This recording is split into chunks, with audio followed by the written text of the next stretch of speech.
ce père de famille assassiné sur son lieu de travail par un groupe d'extrémistes juifs anti-musulmans. Vous vous souvenez?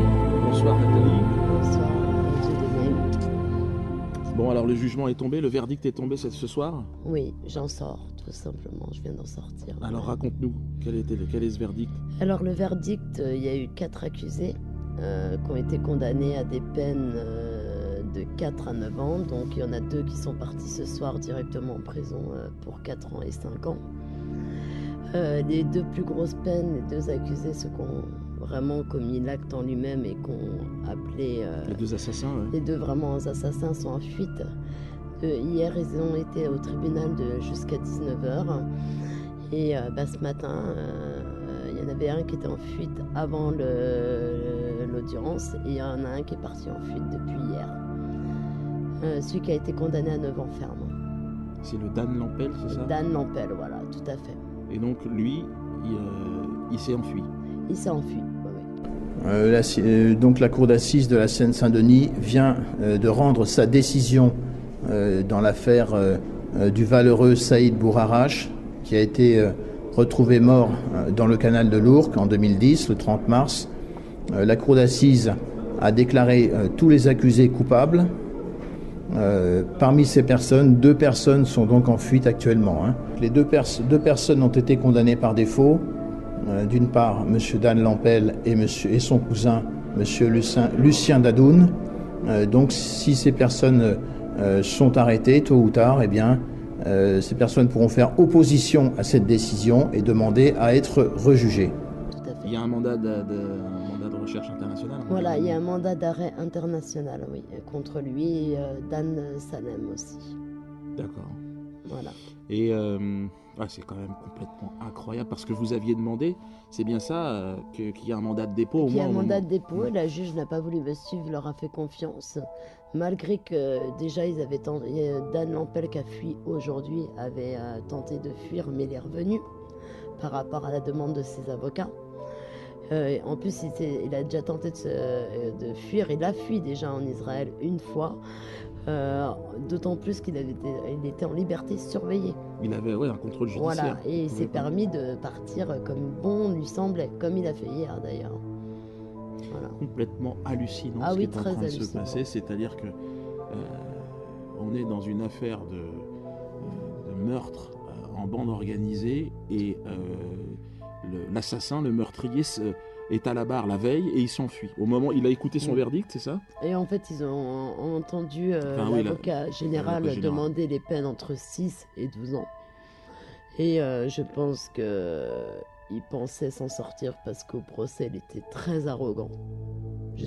Et quand il a entendu l'avocat général, ça s'est déstabilisé hier pour lui. Et les plaidoiries ont été de ses avocats sur toi, de Dieudonné, parce qu'on avait l'intention que ce n'était pas le procès de Saïd, c'était ton procès, parce que tu m'as tendu la main comme tu me tends aujourd'hui, et eux, pour toi, c'est quand tu es venu me soutenir à l'audience, tu avais fait peur aux avocats, très peur. Oui, j'avais pris ça, ils ont dit qu'ils avaient entendu la haine, je sais pas quoi, vous avez vu le regard de haine. Voilà, tu as eu un regard très assaillant à leur égard, comme d'habitude. Le regard de la haine. Voilà, mais eux... Alors qu'ils étaient là pour défendre un assassin qui s'est enfui. Voilà, exactement, tout à fait, mais ils n'ont pas parlé beaucoup de leur défense, ils ont parlé de toi. T'es fou. Fofana... parce que moi je m'autorise ce parallèle en fait. Vous pouvez parce qu'on m'a parlé de ça.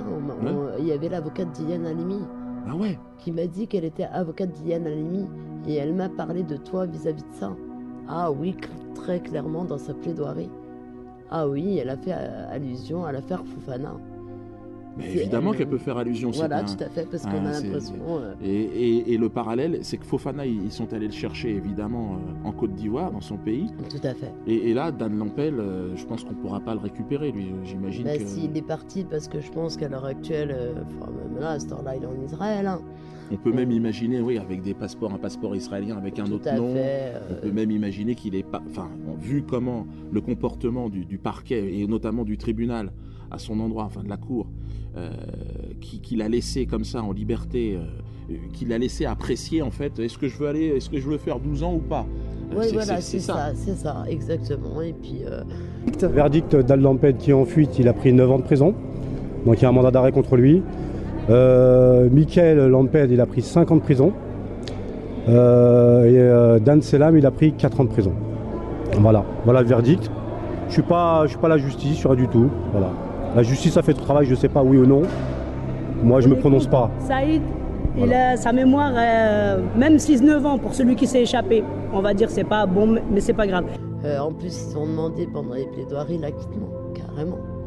Ils avaient demandé l'acquittement. Non, mais c'est vraiment une affaire qui est complètement où on va, scandaleuse. C'est-à-dire que, et là, vraiment, j'espère que tous ceux qui nous regardent sont conscients du 2 poids 2 mesures. Ils appartiennent bien à la LDJ. Moi, aujourd'hui, j'ai été suivie au tribunal par des gens de la LDJ. Donc, en plus, tu as été menacé par des gens de la LDJ. Moi, j'ai eu leur pression tout le temps. Ce que tu ne dis pas, évidemment, c'est que toutes les épreuves que tu as traversées, tu as perdu quasiment l'usage de la vue. Là, je suis en train de te parler, mais je t'entends, mais je ne te vois pas. Je souhaiterais faire un appel parce que je ne peux pas, pour l'instant, me payer de quelconque opération. Mais c'est vrai que je rechercherais à l'heure actuelle un médecin qui peut me sauver les yeux et ma vue.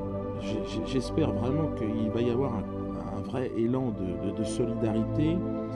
Il faut savoir qu'il y a aujourd'hui en France des individus qui s'amusent avec la justice, qui tuent, des assassins qui tuent et qui apprécient un jugement, ils l'anticipent et qui décident de partir. Et ça, c'est absolument inconcevable. C'est-à-dire, il y a réellement 2 poids 2 mesures. Exactement. C'est un crime raciste. Saïd a été exécuté sur son lieu de travail. C'est un crime en direct. Et puis, pour eux, qu'il fallait un arabe en moins, comme ils le disent dans leur chanson de la part de Hulkan.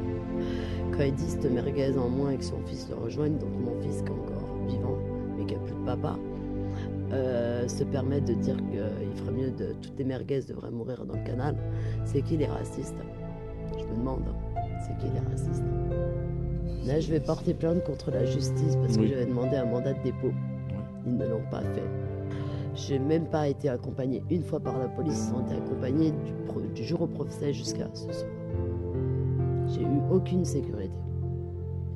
Si vous n'étiez pas là, si les gens qui m'encadrent n'étaient pas là, j'aurais eu aucun soutien et aucune sécurité. Et après, ils se prétendent de se dire qu'est-ce que je fais à côté de Dieudonné. Mais moi, je suis très fier d'être à côté de toi aujourd'hui et je te remercie de me tendre encore la main. Écoute, c'est moi qui est très fier d'être à côté de toi. Je pense que Saïd, là où il est, en tout cas, il doit savoir qu'il y a quand même sa femme qui est là, puis des hommes qui sont debout et qui comprennent pas. Et on n'a pas envie que ça se reproduise. Et de savoir que les meurtriers sont en fuite, alors qu'ils étaient évidemment avec le soutien du système. Comment un meurtrier peut se présenter à la barre, écouter ce que l'avocat général a lui reproché, et prendre, évidemment il sait qu'il va prendre de la prison ferme, il le sait, et il décide de partir. Comment ça se fait? Voilà, libre. Est-ce qu'on a laissé cette chance à Fofana? Ah non, lui on est parti le chercher, je cautionne pas ce qu'il a fait. Ben évidemment qu'on cautionne pas. Mais je pense qu'on a le droit à tous la même justice. Voilà, pour moi, j'ai appris à te connaître depuis 5 ans. Il faut que tu saches que tu es un être humain avant tout. Et pas, je pense que aussi tu as une force de dire les choses, ce que les gens pensent tout bas. Et toi tu le dis tout haut. Et il faudrait qu'ils arrêtent de s'acharner sur un homme comme toi. Il ferait mieux d'aller voir ailleurs et d'ailleurs aller rechercher le meurtrier de Saïd. C'est ça que je trouve. Effectivement, tu as raison. Moi, je me retrouve condamné pour des propos qui sont absolument pas condamnables. On me propose d'aller... c'est normal. On me propose d'aller... ils veulent me condamner à de la prison. Et des meurtriers aujourd'hui sont laissés libres parce que c'est la volonté aujourd'hui du système et de la justice que de laisser partir, tu leur avais demandé, tu leur avais dit, ces gens-là vont s'enfuir. Oui, tu leur ai dit à la barre, ils vont s'enfuir. Je leur ai dit. Voilà, et il y a un mandat contre lui et j'espère qu'ils vont vite le retrouver. Parce que jusqu'à hier soir, il était au procès, il m'avait fait promettre d'être là et la justice l'a laissé partir libre jusqu'à aujourd'hui, et puis il s'est pas présenté. Un peu un sentiment de frustration par rapport à ces accusés qui n'étaient pas présents aujourd'hui, justice non rendue. Surtout que c'est eux qui auraient dû, ils auraient dû être là, ils savaient à quoi s'attendre, donc il a eu le temps de prendre sa fuite depuis hier. Qu'est-ce que l'idée de faire appel ou qu'est-ce que ça a été Alors, ils vont faire appel eux sûrement. Ils me disent que non, ils sont venus à côté dire la famille n'a pas de souci, on ne fera pas appel. Parce qu'ils ont peur de prendre plus, je pense. Voilà, les peines, moi, elles ne sont pas satisfaisantes, mais déjà on a eu une peine. Ouais. Il y en a 2 la soeur qui dorment en prison. Et j'ai refusé leurs condoléances. Je me croyais au théâtre. Au théâtre. Le gars, il a pleuré, ce Dan Lampel, en pleurant des excuses. Et évidemment, après avoir entendu ce que le procureur avait à lui dire, il s'est enfui. Il m'avait promis de ne pas se sauver, que j'avais tout son soutien, qu'il serait là, qu'il accepterait sa peine. Encore un mensonge de plus de leur part, parmi tant d'autres. Voilà, et puis il n'est plus là, il n'est plus là. Et là, il n'est pas en France, je ne pense pas. Merci la justice française, merci. Vraiment... Là, on est en confiance. Oui, tout à fait. Ouais. Au lieu d'embêter M. Mbala, Dieudonné, il y a d'autres choses à faire. On m'interdit de jouer, on me dit, je suis montré du doigt comme étant un assassin, un criminel. Oui, tout à fait. Et les véritables criminels, eux, ils on organise. Vraiment. Moi, j'ai un véritable homme et être humain à côté de moi. J'ai pas un criminel, du tout. Du tout. Et puis, je tenais à dire à Madame Ruth, ni Dieudonné, ni moi, on a le sang d'Iliane Halimi sous les mains. On n'accepte pas ce qui lui est arrivé. Pas du tout, on est des êtres humains. Oui, je pense, et c'est bien que tu en parles, et je pense qu'il faut réitérer cette main tendue, oui. Cette main. Rencontrez-vous, Madame Halimi, rencontrez Nathalie. Parce que si on veut qu'un jour la paix existe, il faut que justement des femmes comme vous témoignent. On commence par là. Ouais, on commence par là. Se retrouvent. Tu as raison d'en parler. Oui, tout à fait. Et puis même Monsieur Mbala est ouvert au sujet. C'est pas un criminel, c'est pas quelqu'un. C'est quelqu'un de très. Si déjà vous arrivez à vous les femmes à vous rassembler dans cette souffrance, ce sera formidable. Tout honneur, ouais. Et puis qu'elles viennent justement là. L'assassin Ruth Halimi, l'assassin du mari de Nathalie, il est en fuite. Il est comme vous, il est juif et il a choisi de partir en Israël. Donc c'est à vous maintenant de dénoncer cette mascarade de justice. C'est à vous de vous rapprocher effectivement de Nathalie. Vous avez une responsabilité, Ruth Halimi. Oui, tout à fait. Saisissez-la. Manuel Valls, où es-tu encore Manuel Valls, qui effectivement est lié de manière éternelle à l'État d'Israël. Tout à fait. Donc là, on le voit effectivement qu'il est lié de manière éternelle à l'État d'Israël. Mais nous, on n'est pas liés de manière éternelle à l'État d'Israël. Et on ne baissera pas la tête devant lui. Est-ce qu'on a le droit de vivre dans ce pays? Est-ce qu'on a le droit d'avoir une justice la même que celle qu'a obtenue Ilan Halimi? Est-ce qu'on peut avoir... Est-ce que Nathalie a le droit à cette justice? Non. C'est-à-dire qu'évidemment, il y a eu procès. Mais on va exfiltrer vers Israël le meurtrier. Voilà. C'est la France, c'est en 2015, c'est aujourd'hui. Donc, tout mon soutien, Nathalie, merci on est avec toi. Et puis, embrasse bien Yacine. Oui, je ferai un gros bisou de ta part. Et puis, le combat continue. Et je continuerai le combat.